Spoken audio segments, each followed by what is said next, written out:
Good morning student. आज हम इमॉफ tank के बारे में स्टडी करते हैं। इसके पहले पिछले लेक्चर में हमने सेप्टिक टैंक के बारे में डिस्कशन किया था। आज हम इमॉफ टैंक के बारे में डिस्कशन करते हैं। तो इमॉफ टैंक क्या होता है? जो हमारा सेप्टिक टैंक होता है उसी को मॉडिफाई करके इमॉफ टैंक बनाया गया है। इसमें क्या होता है कि दो कंपार्टमेंट होते हैं।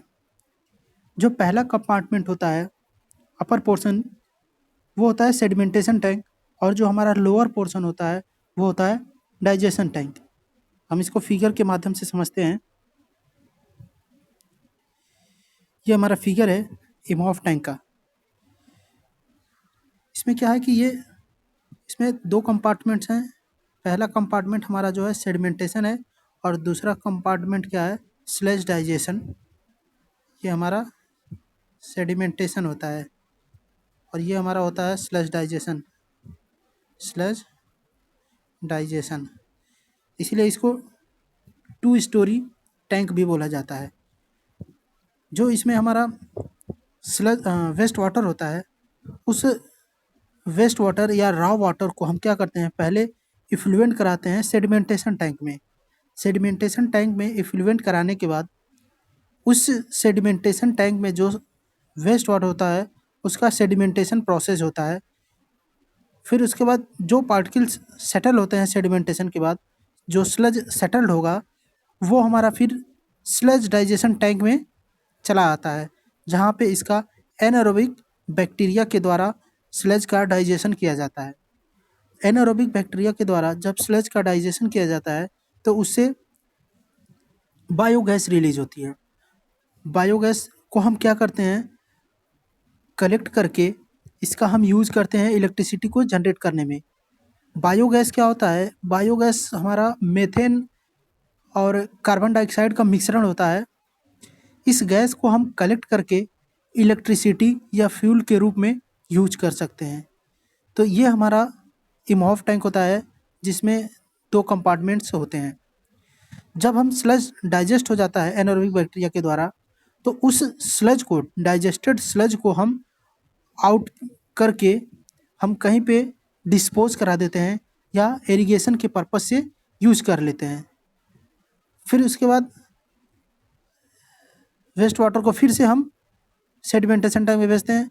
फिर से वहाँ पे वेस्ट वाटर का सेडिमेंटेशन प्रोसेस होता है और जो स्लज होता है वो सेडिमेंटेशन टैंक में आता है और फिर उसके बाद उससे गैस रिलीज होगी। फिर उस गैस को हम कलेक्ट करके उसका यूज़ करते हैं इलेक्ट्रिसिटी वगैरह में, और जो स्लज बचता है उसको हम आउट करा के कहीं डिस्पोज कर देते हैं या इरिगेशन के पर्पज़ से यूज़ कर लेते हैं। ये हमारा सेडिमेंटेशन टैंक होता है। इसको हम इसीलिए 2 स्टोरी टैंक भी बोलते हैं। अब हम जो स्लज होता है या जो हमारा इमॉफ टैंक होता है, इसमें जो हमारा सस्पेंडेड सॉलिड होता है वो लगभग 50 से 70% जो होता है हमारा सस्पेंडेड सॉलिड जो होता है वो रिमूव हो जाता है सस्पेंडेड सॉलिड इमॉफ टैंक में। और जो सीओडी रिडक्शन होता है वो 25 से 50% जो हमारी सीओडी है वो रिड्यूस हो जाती है इमॉफ टैंक के अंदर। तो इस तरीके से इमॉफ टैंक वर्क करता है। ये एक तरीके का एनारोबिक डाइजेशन प्रोसेस होता है। इसमें जो बैक्टीरिया वर्क करते हैं वो एनारोबिक बैक्टीरिया होते हैं, मीन्स कि वो विदाउट ऑक्सीजन के जो भी हमारा वेस्ट वाटर होता है, जो स्लज होता है, उसको डिकम्पोज करते हैं। अब हम इमॉफ टैंक के डिज़ाइन कंसिडरेशन के बारे में डिस्कशन करते हैं। तो जैसा कि हमें पता है कि इमॉफ टैंक में 2 चैम्बर होते हैं। पहला सेडिमेंटेशन चैम्बर होता है और दूसरा जो होता है डाइजेशन चैम्बर होता है। तो सेडिमेंटेशन चैम्बर के हम डिज़ाइन के बारे में बात करते हैं तो जनरली इसका शेप होता है वो रेक्टेंगुलर शेप में होता है। इमॉफ टैंक में जो सेडिमेंटेशन चैम्बर होता है उसका शेप जो होता है वो जनरली रेक्टेंगुलर होता है।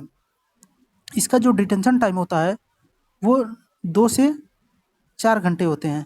2 से 4 घंटे इसके डिटेंशन टाइम होते हैं। जनरली जब हम क्वेश्चन को डिज़ाइन करते हैं, न्यूमेरिकल सॉल्व करते हैं, तो उस कंडीशन में हम डिटेंशन टाइम 2 घंटे एज्यूम करके क्वेश्चन को सॉल्व करते हैं।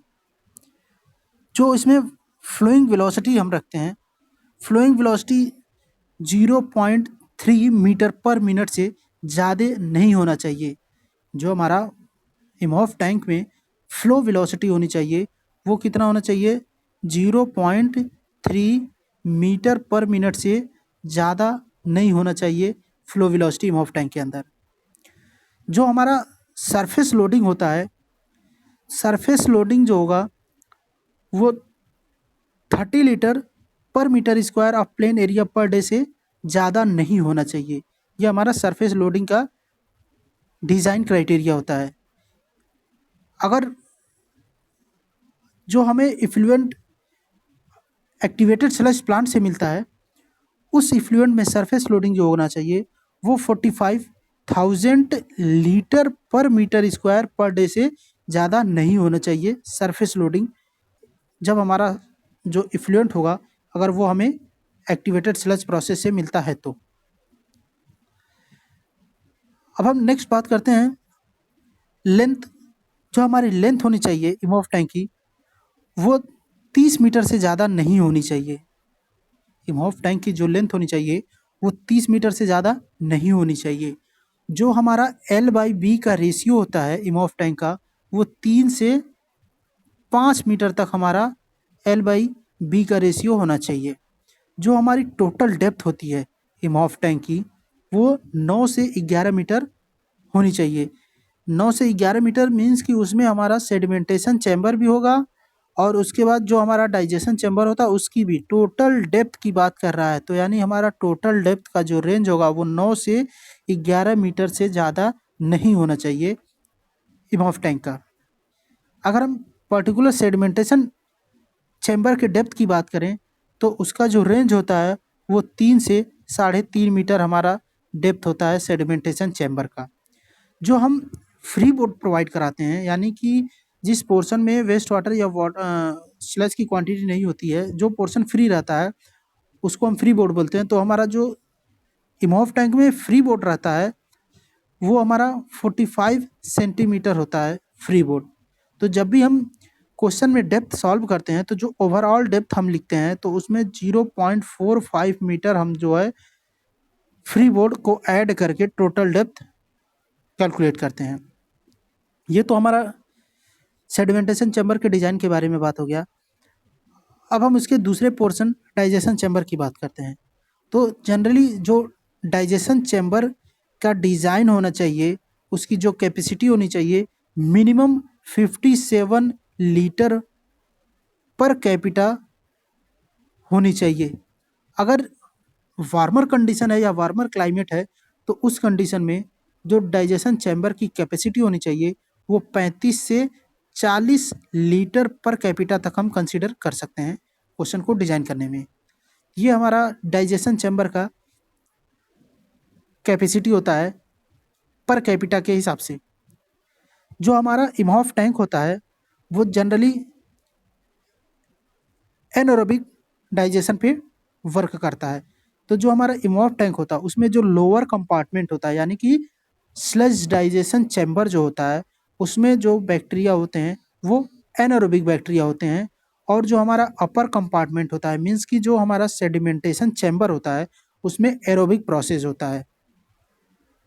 इससे जब हमारा स्लज डाइजेस्ट होता है तो स्लज डाइजेस्ट होने के बाद जो हमारा गैस रिलीज होता है उस गैस को हम कलेक्ट करके गैस वेंट के द्वारा उसको हम कहीं इलेक्ट्रिसिटी में यूज कर लेते हैं। जो विड्थ होती है गैस चैम्बर की उसकी मिनिमम जो विड्थ होती है वो 60 सेंटीमीटर होती है।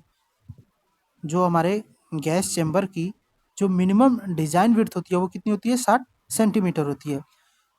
इससे मेन गैस हमारा क्या रिलीज होता है, जो हमारा इमॉफ टैंक होता है उसमें जब स्लज डाइजेशन होता है एनारोबिक बैक्टीरिया के द्वारा तो उससे सबसे मोस्ट इम्पॉर्टेंट हमारी गैस क्या रिलीज होती है, मेथेन CH4 की क्वांटिटी सबसे ज़्यादा होती है। इस CH4 को हम कलेक्ट करके इलेक्ट्रिसिटी वगैरह में यूज़ कर सकते हैं। अब जो सरफेस एरिया होता है स्कम चैम्बर यानी कि हमारा जो गैस चैम्बर के लिए हम डिज़ाइन करते हैं गैस चैम्बर, तो जो सरफेस एरिया होना चाहिए स्कम चैम्बर का वो 25 to 30% of area of horizontal projection यानी कि जो हमारा टॉप डाइजेशन चैम्बर होता है उसके हॉरिजॉन्टल पोर्शन में हमारा 25 से 30% जो एरिया होता है वो इसकम चैम्बर का होता है, और जो इसकी विड्थ हम प्रोवाइड करते हैं वो कितनी होती है 60 सेंटीमीटर, या उससे ज़्यादा भी लग सकते हैं, लेकिन जनरली हम हमेशा 60 सेंटीमीटर ही कंसीडर करते हैं गैस चैम्बर के लिए मिनिमम विड्थ। ये तो हमारे डिज़ाइन कंसिडरेशन और कुछ बेसिक थियरी के बारे में बात हो गई इमॉफ टैंक के। अब हम नेक्स्ट लेक्चर में इमॉफ टैंक से रिलेटेड जो हमारे डिज़ाइन क्राइटेरिया है उस पे बेस्ड न्यूमेरिकल या जो उस पे बेस्ड प्रॉब्लम्स होती है उसको हम सॉल्व करेंगे। Thank you.